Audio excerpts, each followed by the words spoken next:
Hi guys, Mike Reviews It All here with some breaking news. Mayor of Seattle, Ed Murray, has announced he will resign effective 5 p.m. tomorrow, Wednesday, September 13th, over allegations of sexual molestation of boys.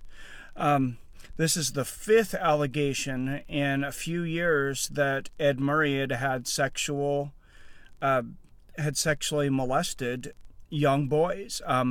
This one, hard to deny, comes from his 13-year-old cousin, Joseph Dyer, and he said he just couldn't live with this anymore. He said Ed Murray molested him when he was 13 years old. Ed Murray at the time, he said, was in his early 20s, in the 70s. Two men had came forward at the same time saying that they were molested in 1984. I know a fourth person, I believe it was Jeff Simpson, his last name's Simpson, you can Google that, said that during the 80s that Ed Murray had paid him for sex as much as 50 times, starting with meeting him on a bus, propositioning him, and asking him if he wanted either $10 or $15 to have sex with him as a minor. This teenager was addicted to crack cocaine at the time, and that is the allegation that he is taking against the mayor. And I just feel once it gets to 5, you really got to start looking at it. And I mean, he wasn't going to run for office again, but obviously this is a distraction and this is going to become a family thing. It would be very hard for him to continue his day-to-day business with the fifth allegation now, especially it being a cousin. And these allegations are spread out, so it doesn't appear like it is a conspiracy. In the past, he has called out his accusers, saying that they were part of an anti-right-wing conspiracy against equality and gay marriage. The LGBTQ Commission in Seattle recently just called him out on that, basically saying that he was hiding behind them to cover up his pedophilia and asked him to resign. So I want to make it very clear, these allegations have not been proven. He will get his day in court, but the LGBTQ Commission has asked him to resign. They are not defending in any way these allegations. And I think that's really smart on their part that they came out against this right away, because there are so many closed-minded people there that are going to start, they would start connecting him to different communities in Seattle, being a more liberal, open-minded community. Marriage equality here has been accepted for a very long time. This is a super progressive area, one of the most progressive areas in the entire country. And Ed Murray's been super progressive himself. He's had some weird progressive takes on things, though. If you look into his history some, recently one of the biggest thing was the heroin den. He basically set up a homeless shelter and said, if you want to use heroin, we'll give you clean needles so you don't spread disease. Wow, that's, I mean, yeah, I guess he's taking the high road there, saying that, he doesn't want them spreading diseases and using dirty needles, but you're telling people, go ahead and keep using heroin, we'll give you a safe place to do it.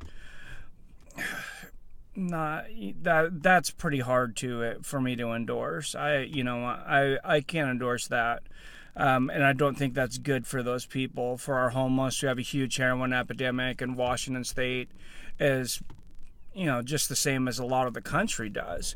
But giving them a place to encourage them to shoot up just doesn't seem like the answer to me. He had some other different things, different ideas in the housing district, where he wanted to. He actually did, I think, set aside a lot of land, but he wanted to set aside a lot more land for multi-family housing, huge apartment complexes, and he pushed for legislation that actually would make it illegal in large parts of Seattle for citizens to own their own land, own their own homes. He's a very weird kind of, I mean, you can call it progressive, I guess, but I try to be bipartisan for the most part. I try not to lean real hard left or right, and I just don't think you can put his sins on that of his party, of the Democratic parties and the liberals or whatever, any more than you can put the sins of, Republicans, libertarians, whoever it is. I just want to make clear, that I make no bias towards any parties on this. This is Ed Murray, and this is his allegations.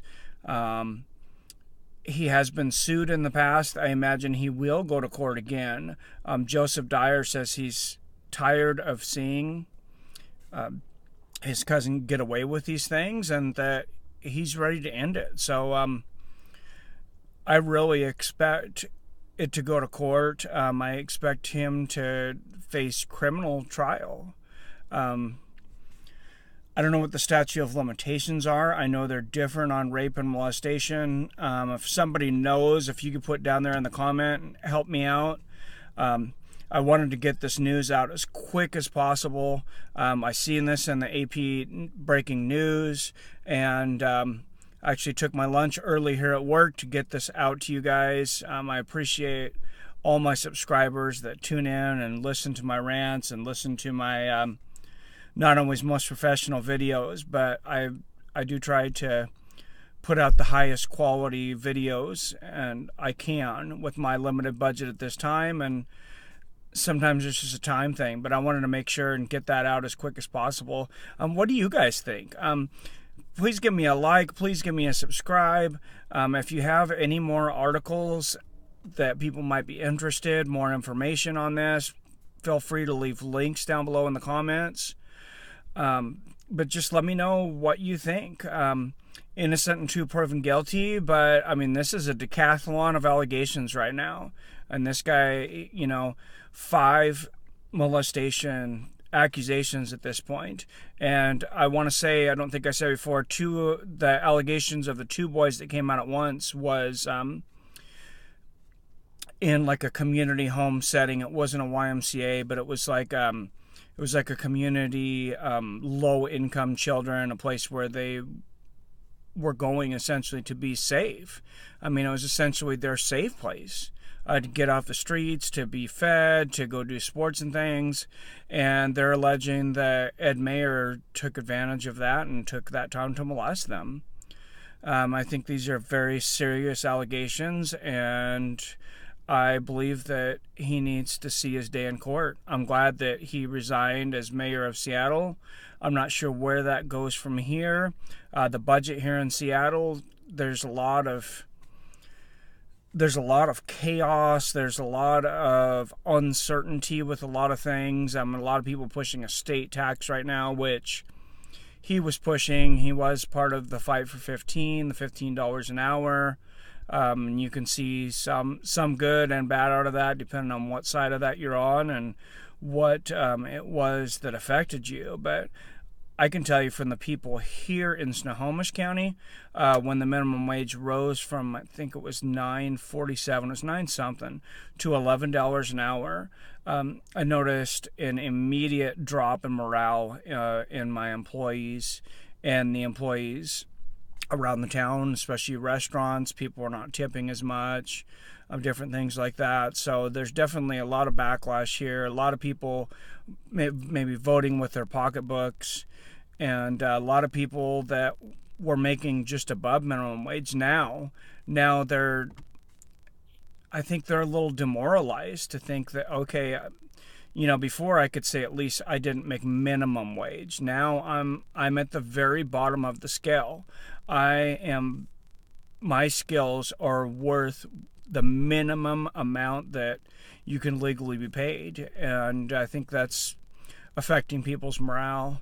And I know I got off on a little bit of tangent there, but it is part of Ed Murray's political leanings and part of the culture that he helped create, for good or for bad. But like I said, please give me a like and subscribe. I thank you to all of my subscribers. I've added about 40 subscribers this month. I'm very, very thankful for that. Thank you so much. And I'll try to keep you tuned in with any updates on this. And everyone have a great week.